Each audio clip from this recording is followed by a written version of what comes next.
Hello, ladies and gentlemen. This is Boxing Unlimited here once again, and today we're going to be asking a question: Can Morrell beat Benavidez? The titles here available here is the WBC interim title in the light heavyweight division, and the WBA regular title in the same light heavyweight division as well. You know, um, we're looking at this fight and we're asking some certain questions about who is going to win and what tactics and what way is he going to win this fight. We're looking and we're saying, will the speed and ring IQ of Benavidez be a problem for Morrell in this fight? Right? Or is the power of Morrell, is it going to be a problem for Benavidez in this fight as well? These are questions that we'll answer later on. And the third one is, will Morrell carry his power from the super middleweight to the light heavyweight division? And in that case, we'll say see Kalajidev. Kalajidev gave him a proper fight, but that is, we're going to explain more on that later on in this video. And another question now, will the southpaw stance of Morrell be a problem for David Benavidez? In no particular order, I will tell you in a bit. You see, styles make fights, so we'll say always in this channel. And we believe in it totally. And we've seen over the years that styles make fight, in different situations. We've seen the fight of the two wars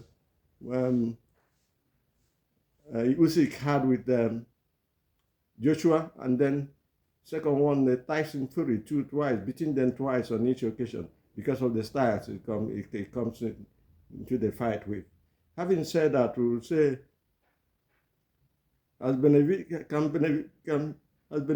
got the power, Benavidez got the power, no doubt about that, plus the combination. How can David Morrell override this power of Benavidez? That is a big question to ask, because for Morrell to beat Benavidez, he has to push him back, put him on the back foot, make him fight on the back foot from round one, upsetting with body punches all through, whether this is going to be possible actually is you never know in boxing, but whether it's going to be actually, we'll see on the 1st of February what will happen. But we'll have the intention to explain to you more how, if Morrell can beat Benavidez. We're not talking of knocking him out, it's just beating him, because you never know, anything can happen in boxing. One point they say can change the whole complexion of the fight, which we've seen in several occasions, So the most important thing is, will the power of Morrell be a problem for Benavidez in this fight? We've seen him fight Kalajidev in the only fight he's had in the light heavyweight division. And people used to call him a weight bully in the superweight division. He's the 6'1", he's a big guy, supposed to be in the light heavyweight division. But we saw that Kalajidev took all his punches without blinking, with a poker face all through, And then at a point he got frustrated as well. And then we'll come to experience of Benavidez, with the experience Benavidez has with sparring big names and fighting world champions, which Morrell has not done, will he also be an influence or a factor in this fight? To be honest with you, it's going to be a factor in the fight, because the power that Morrell carries do not translate into that biggest power in the light heavyweight division. Because the light heavyweight division, you see people like Bivo, see people like BF, these guys are monsters who saw their first fight, and their second fight is coming on the 22nd. We'll talk about that in a bit. Having said that, my brothers and sisters, I'll be honest with you, movement and footwork is not in Morrell's advantage, even though he can move, he can punch, but he's a little bit slower. And the combination of David Benavidez is going to be an issue for him. For him to win, we said he has to push Benavidez back, which is a tough ask. It's easier said than done, pushing him back, because he fights in that style, and he has fast hands, and he's got speed as well. Morrell is young at 26, he's got speed as well. He's undefeated in 11 fights, 9 by knockout.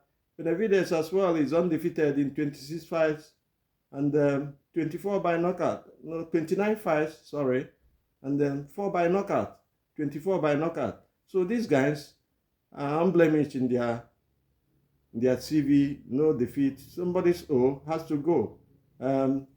Who is going to take the day? We do not know yet. But as we say, styles make fight.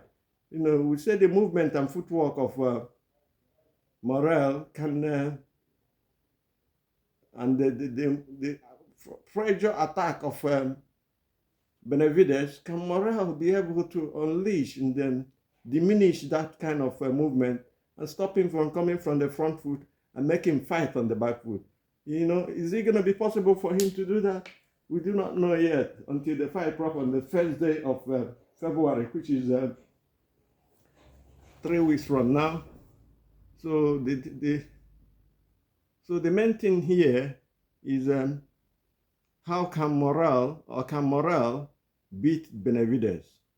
If he's ever going to beat him, he's going to be on points decision, majority split decision, because Benavidez is a workaholic, and we know what he brings: accuracy of punches, combinations.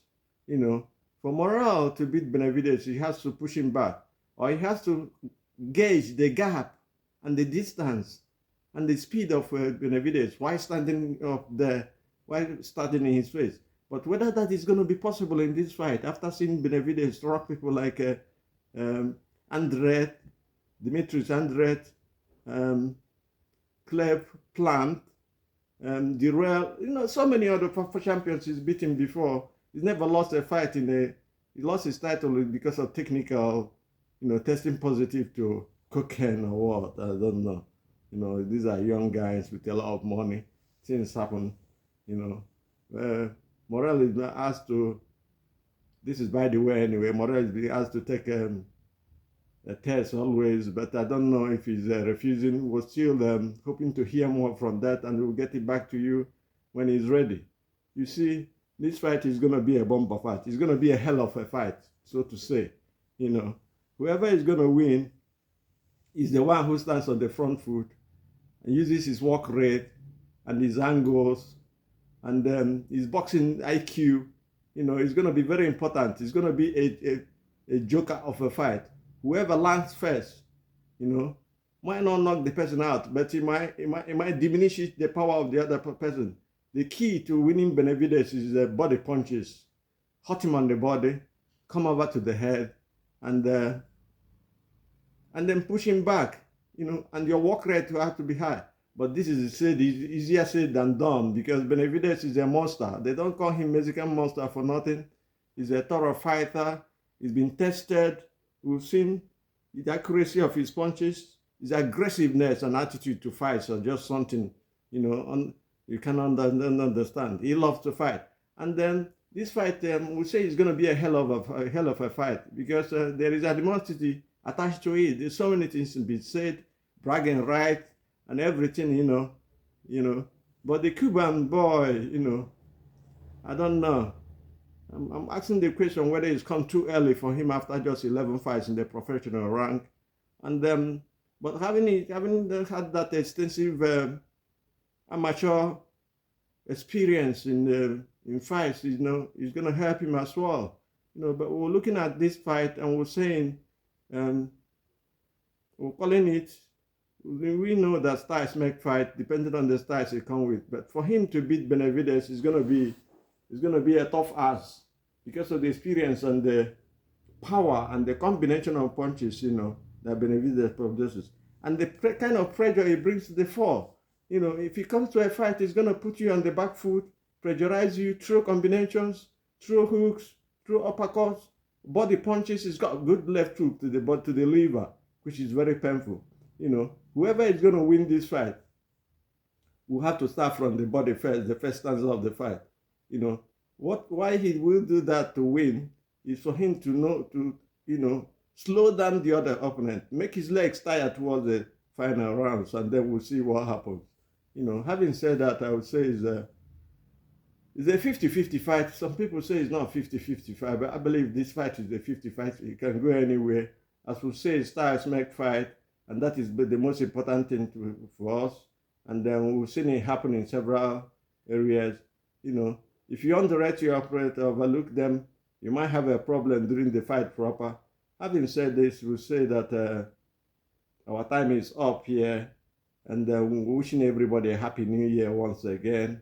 And I will say, do have a nice day and God bless. And please do subscribe to our channel to make the channel grow. Thank you and have a nice day. God bless. Bye.